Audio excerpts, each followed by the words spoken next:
Dès la mise en service de l'AMX-30 fin des années 60, la question du successeur a donné lieu à des sujets de réflexion. Le choix d'un char chenillé n'était pas acquis. D'autres prétendants, tels que l'hélicoptère, pouvaient être envisagés comme le système d'armes futur.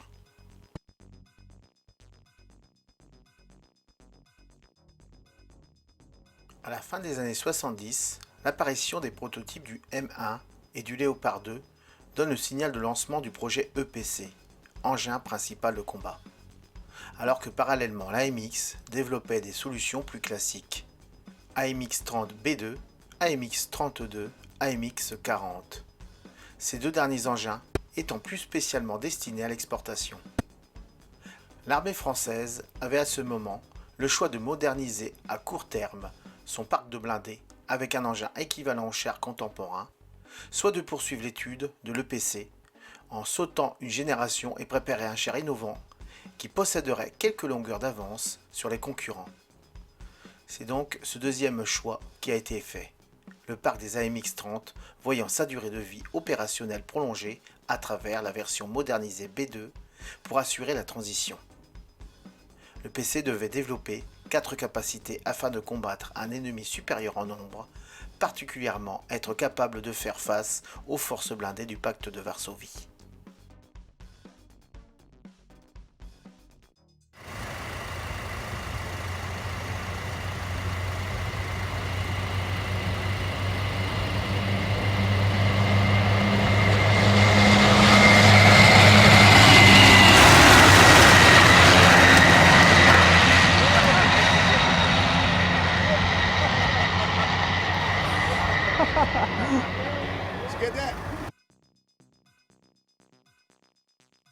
Pouvant tirer à une cadence de 12 coups par minute, le canon de 120 mm à âme lisse est conçu pour tirer les obus standards de l'OTAN, utilisés également par le Léopard 2 allemand et le M1 Abraham américain.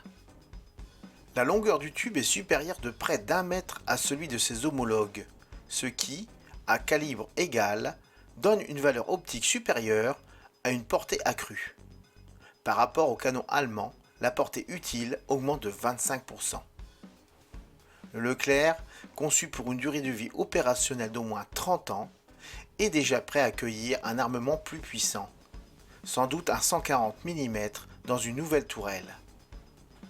La protection rapprochée du Leclerc est assurée par un système Galix qui inclut 9 tubes de lancement pour des grenades de 80 mm, des grenades fumigènes, des leurres infrarouges et des grenades antipersonnelles. La portée de ce système varie entre 30 à 50 mètres.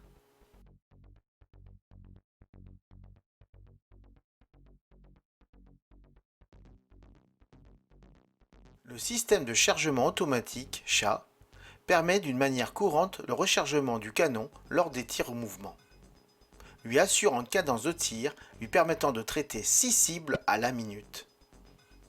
La séquence de tir nominale est inférieure à 8 secondes et le temps de redoublement, charger 2 munitions de même type l'une après l'autre, inférieur à 6 secondes.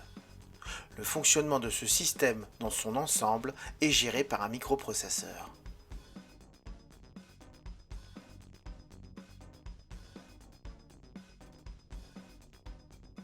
En cas d'agression, l'explosion éventuelle des munitions est dirigée vers le haut, grâce à 2 panneaux détachables libérés par l'explosion.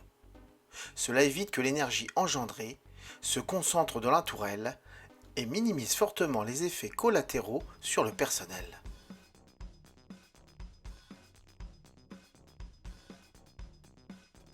Le système est un convoyeur à chaîne à 22 alvéoles, pouvant recevoir tous les types de munitions de standard OTAN. Il va amener la munition choisie dans l'axe de l'arme et son refouloir télescopique la pousse vers la chambre de la bouche de feu par l'intermédiaire d'une gouttière en fibre de verre.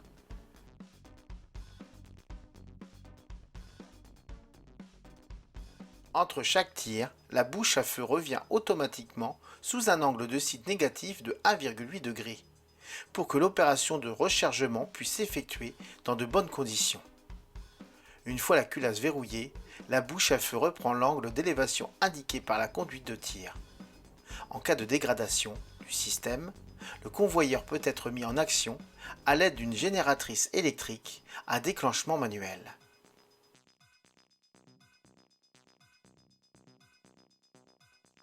Le viseur de masque gyrostabilisé du tireur a la particularité d'être mécaniquement lié au canon de 120 mm. La précision de la stabilisation de la ligne de visée est de l'ordre de 50 microrad. Il comprend une tête avec une ligne de visée, un ensemble d'acquisition et un boîtier électronique. Il intègre un télémètre laser.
La tête de visée est dotée de deux fenêtres en forme de pupille, l'une pour la voie jour et l'autre pour la voie nuit, c'est-à-dire en thermique. La voie jour directe possède deux grossissements, ainsi qu'une voie jour vidéo avec un seul grossissement, et une voie infrarouge thermique avec deux grossissements. La caméra thermique Atos permet de détecter une cible à 5 mm, la reconnaissance à 2500 mètres et de l'identifier à 2000 mètres. L'image enregistrée par la caméra thermique Atos est affichée en temps réel sur le micromoniteur de télévision.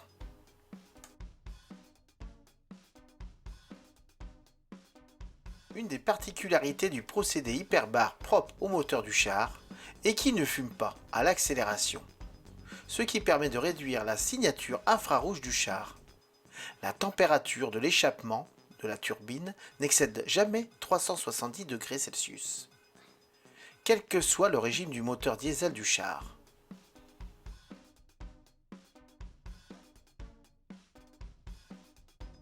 C'est l'établissement d'armement AMX-APX qui a mené toutes les études de configuration et d'intégration des nouveaux concepts de protection balistique.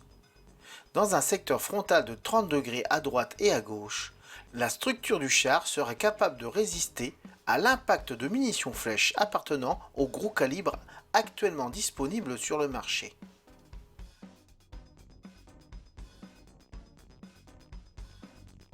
La nuque de la tourelle, qui abrite le système de chargement automatique, est protégée par 6 caissons, 3 de chaque côté. À l'épreuve des obus perforants de 30 mm et les projectiles anti-char d'infanterie, comme le RPG-7.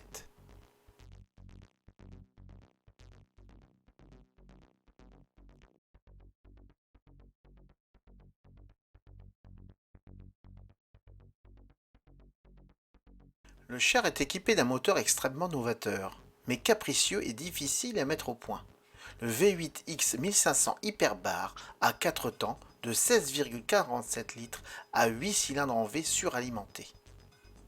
Il intègre une turbine à gaz turboméca chargée de rôle du turbo qui multiplie par 7 les performances du moteur non suralimenté pour disposer de l'air comprimé, donc le couple, tout de suite et éventuellement le système électrique quand le moteur est arrêté, 9 kW.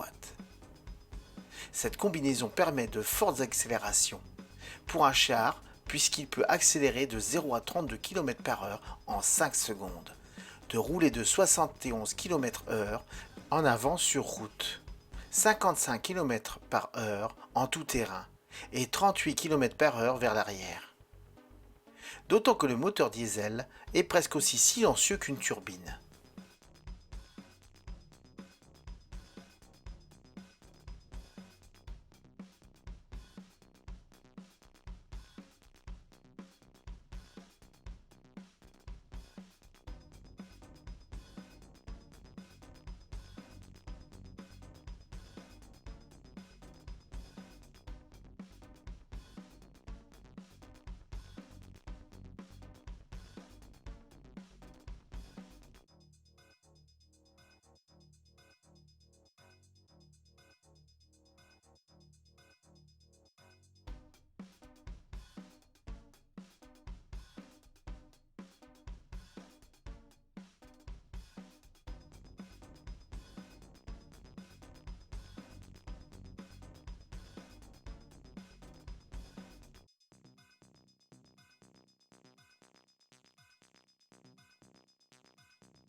L'échappement des gaz se fait sur l'arrière gauche du châssis, via une manche à air coudée de 90 degrés. Les réservoirs ont une capacité de 1240 litres et sont utilisés comme élément de protection du char. Un système de ravitaillement à haute pression, 350 litres par minute, permet leur remplissage en moins de 4 minutes. Le char peut être ravitaillé sur le terrain par camion citerne qui peut faire un plein de 4 Leclerc avec moteur tournant en moins de 7 minutes.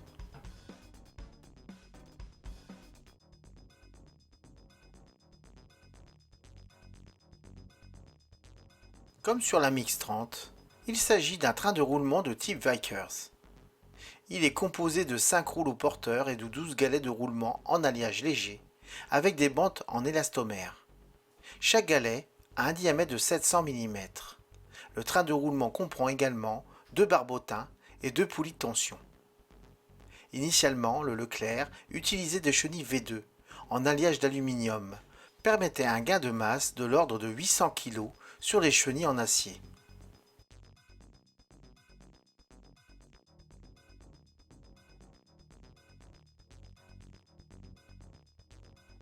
Afin de réduire les vibrations, le bruit et les dommages sur le réseau routier civil, elle possède des semelles démontables en élastomère. Les chenilles du Leclerc sont en standard autant et font donc 315 mm de largeur.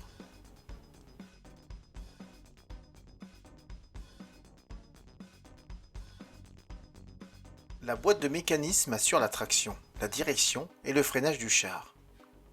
Elle comprend une boîte de vitesses automatique intégrant un convertisseur de couple.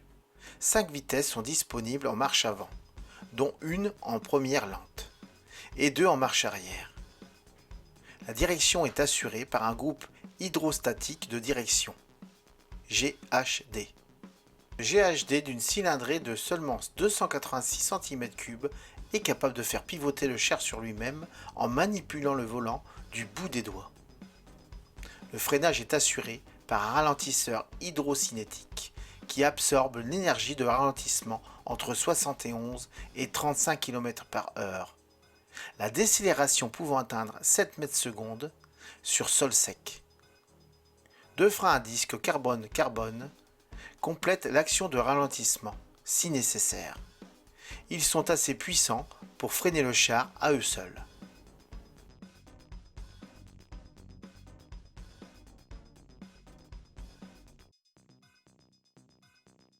En 1990, la production de série débuta, et fin 2017, la modernisation de 200 chars Leclerc de l'armée française est effectuée.